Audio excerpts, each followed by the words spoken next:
Hi everyone and welcome to a new video. So I realized that I don't actually own a Christmas jumper, but I have a Christmas tree right next to me, so hopefully that will be enough festive for this video. So yeah, it's the end of another year and I wanted to do the yearly roundup of my favorite books this year. So in terms of sheer number, it has been a great reading year. I read 50 books, which I think is my maximum. It's a mix of rereads, new reads, fiction and non-fiction, and yeah, I wanted to share with you what my favorite books have been.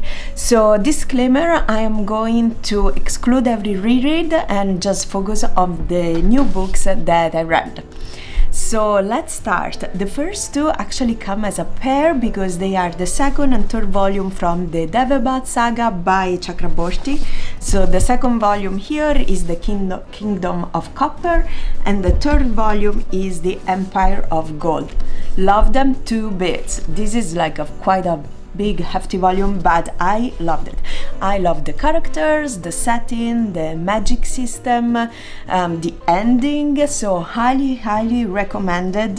Yeah, it's actually the saga that put a stop to my fantasy reading slump. It was a genre that I kind of had abandoned, even though it was my favorite genre growing up. So I'm very happy that thanks to this saga in particular, I have picked that back up. Then you might remember that I've been to Japan this year in the spring, and I picked up a few books there by Japanese authors, obviously in English translations, and The Forest of Wood and Steel was one of my favorite reads this year. I just love the imagery. The book is set in Hokkaido, which is the island to the top of Japan, and basically it's a very mountainous, very natural, wild region that gets very strong kind of cold winters with a lot of snow. So the imagery was beautiful. The way that the natural imagery spoke to then the music imagery, because the protagonist here works and wants to become a piano tuner. It was just such a good read. Highly recommended. It's very cozy, great book. Then The Ministry of Time by Kaliane Bradley. This is, I believe, her first novel, her debut. It's a sci-fi with an element of time travel. So the idea is that in the British government, there is this Ministry of Time that has found a way to bring back people from the past to the present, to fulfill a number of goals that I will not spoiler. And I loved how the author has brought back people from different ages, and she's done a great job kind of recreating their way of talking, their dressing, and speculating on how they would react to the modern age. It's a great book. There is a romance angle in it, but it's not as prominent, so I would say it's a fully sci-fi book. And yeah, it was a fantastic read. I would definitely look for this author again and read her next book. Then this is one of the books that I read towards the end of the year, The Teller of Small Fortunes by Julie Long. So I spoke about this in another video, and this is a cozy fantasy, which for me, it was great. It hit all the right spots in the sense that the story was low stake, as a good cozy fantasy should be, but there is really the idea of a quest, there is a journey, the character moves from place to place, there is thought behind the world building and the political just the political structure, the magic system. So yeah, highly recommended. The characters are a lot of fun. I love the protagonist, her support characters. There is a cat, which always adds to the coziness. So most of all, look how beautiful the cover is. I can't get over it. So this is another great read. Then where are my notes? What did I do with my notes? Oh, here, I covered them with all the books. So yes. And then there is another book that I wanted to mention, one of my favorite reads, but I don't have it here, I left my copy in Rome. An Unlasting Home by, let me look the name of the, An Unlasting Home by Mai Al-Nakib. This is a book that I picked up in Kuwait. You may remember that I spent about a month there for work earlier in the year, and I went on a crazy wild goose chase to find books written by Kuwaiti authors but in English, which was actually not that easy. But I found this book in one of the last bookstores that I checked out, and this is a fantastic story. Basically, it's again a debut novel, and our protagonist, let me see if I remember her name, Sarah. Our protagonist, Sarah, is a philosophy professor at Kuwait University, but she used to live in the US for a very long time, and then she moved back to Kuwait to also teach at this university. But she gets into real troubles when she starts teaching Nietzsche, and one of the students, a reporter, and she ends up being accused of blasphemy. The story jumps different timelines because it also talks about her mother and the story of her mother and her two grandmothers. So it really swaps back and forth with these timelines, and I actually, maybe this has been my favorite book of the year, because I found the story super engaging. It was really difficult to read her entire court case for blasphemy, and as well reading about the life of the grandmothers really brought you to a different time. And it was just an eye-opener on the reality of the region, the development, the characters moving between, I think it was Kuwait and India mostly, and then the US later. I definitely think that this book is a bit more unknown compared to others that I'm recommending, but definitely, now that I think about it, this would be my number one recommendation. Wonderful book. And then I wanted to give a couple of honorable mentions. So these are books that I had incredibly high expectations going in, and maybe this is why, maybe it was a bit unfair of me, and I do not include them in the previous list of my favorite reads because they both have kind of fatal flaws for me that didn't make me love them, but I know that they have a lot of following. I know that they are very loved books. So yeah, here we are. They are The Secret History by Donna Tartt, and then Babel by Araf Kwang. So you can see here there is definitely a dark academia theme. And I come a little late at the game. I think most readers have definitely gone through these books already. But what I wanted to say, and I won't dwell too much on it, is that I really liked in both the world building. I thought they had interesting premises. I thought the characters were, for the most part, interesting.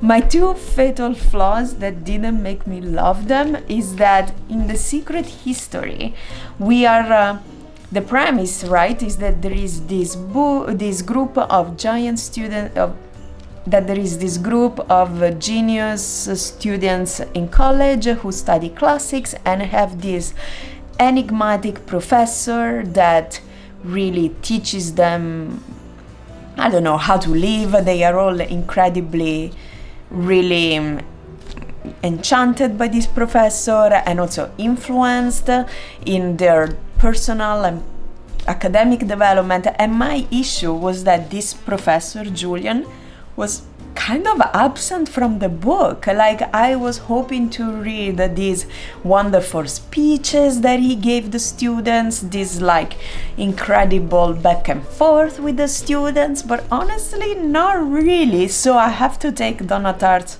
word for how incredibly charismatic this professor was, but unfortunately I didn't quite see it. So yeah, that's a bit of a shame.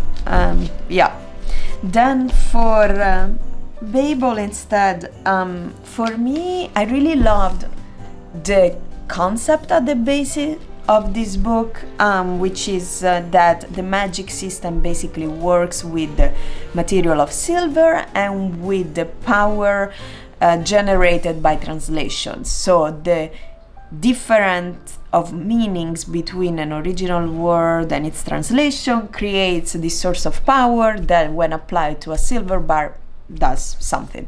So love this concept. I thought it was so innovative. I loved also the setting in Oxford. I thought that was really well recreated. I liked some of the characters more than others. My main issue is that I think this book could have used a good editor, and I think it could have been much shorter, and I think the theme of anti-colonialism and anti-racism is really strong and is delivered quite well, but unfortunately I felt at times that the author didn't trust that her writing and her storytelling would deliver the message, and she found the need to kind of reinforce it over and over again. But in these moments, it kind of, it's the author coming in the story really strong. And in her case, it really wasn't needed, because I thought the story worked really well, and it really drove home the point really strongly. The story by itself, the character by itself, and it didn't need such a strong intervention by the narrator. And then, in terms of honorable mentions, I also went through deep dive on Stephen King this year. I had never read Stephen King before, which was kind of insane, so I was like, this is the year. I read 2 of his novels. I started with Carrie because it's, his debut novel, and I wanted to see where he was starting from. And then I read Misery because the plot had always interested me, and so Misery, I love the book. I'm not really good with horror. I definitely would never watch the movie, but the book, I thought it was so cool. The thought that the entire book basically takes place in one house with only 2 characters, and yet so much happens, and there is so much anxiety, and you're on the edge of the seat trying to figure out if this writer can get out of there. Fantastic. And then for the final stretch, I had 3 books in the non-fiction department. These are memoirs that I really, really liked. So for memoirs, I try as much as possible to listen to the audiobooks, especially when they're narrated by the author. I think, that's a lot of fun. So that's why I don't have the physical copies with me. But I do have the name. So first memoir I wanted to mention is How to Say Babylon, a memoir by Safia Sinclair. So the author grew up in a Rasta family in Jamaica, and it's basically her story growing up in this religion and in this family and in Jamaica, and a lot of it is her relationship with her dad, which, this is not a spoiler, but in the Rasta communities, fathers have a really strong role in the family. They really have their say into what their children wear, how they behave, what they study, what they can do. So it's all about the author's relationship to the religion, to her father, to her mother, to her island, and then eventually to her future. I really loved it. I didn't know that much about Rasta culture. I mean, obviously, we all know the big names. We all know Bob Marley and a bit about his life and his relationship with his wife and with illness and with chemotherapy and all of that. But this was really interesting for me. I even gifted it to my mom for Mother's Day, and she loved it as well. So I would definitely recommend this memoir. It's written really well, and if you get the audiobook, it's narrated by the author, and she has a great voice, a great pace, and also she does obviously the Jamaican accent really well. And since most of the dialogues are written basically as spoken in Jamaica, then it's a great plus.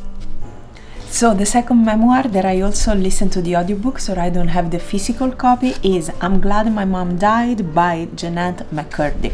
So I had no idea who Jeanette was before reading this memoir, but the story was so captivating that it didn't really matter.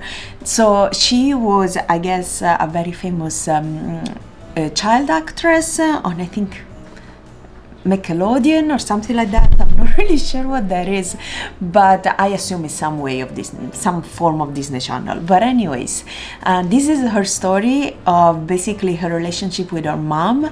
The first half of the book is up to her mom's death, and then the second half is after. And she basically grew up with a mother who really pushed her into being an actress, and in a way really fueled her eating disorder, and also the way she saw herself and the way she portrayed herself to others, and basically fostered a lot of negativity into her life. But at the same time, she was really close to her mom. It was in a way her best friend. Her mom was her agent. They spent a lot of time together, so they were really connected. And in the memoir, she kind of goes through this whole process of I guess in a way what we all have to do, which at some point we have to see our parents for who they really are, and we have to come to terms with that, and it's never easy. So I really enjoyed it. I listened to the audiobook, which was read by the author, and again, it was I had a wonderful time. I would highly recommend it. And then the third and final book and memoir that I want to talk about is In the Dream House by Carmen Maria Machado. So this is, I have a physical copy, but I actually read it in Italian because this is how it was gifted to me. But obviously it was written in English. And this is a bit of a postmodern narration, so the book is structured a little differently. It has these very small chapters, and they all start with the sentence "your house of your dreams," like, and then there is a noun or something like this. So this memoir basically talks about abuse in homosexual relationships, specifically in lesbian relationship, because the author dates women, and one of the points she makes in the book is that abuse in lesbian relationship is for a long time has not been visible, because I guess in a way there was the misconception that women cannot be the perpetrators of abuse, but only the victims. So that would mean that in lesbian relationships there is no abuse. Obviously this was not the experience of the author and not what this book says. So it's honestly it's a wonderful read. Of all the memoirs, maybe this was my favorite, even though I really loved the other ones as well, but just the way it was constructed and the tactful way that the author dealt with the issue of abuse. So yeah, definitely a great read. Maybe not for the festive period, but again, maybe why not? So this was my list for this year of my favorite reads. It was a great year for reading, and I hope 2025 will be the same. I have already a very long list of books I want to read next year, but I will try to refine it a bit and share it as soon as it's ready. In the meantime, thanks for watching, and I'll see you in the next video. Bye!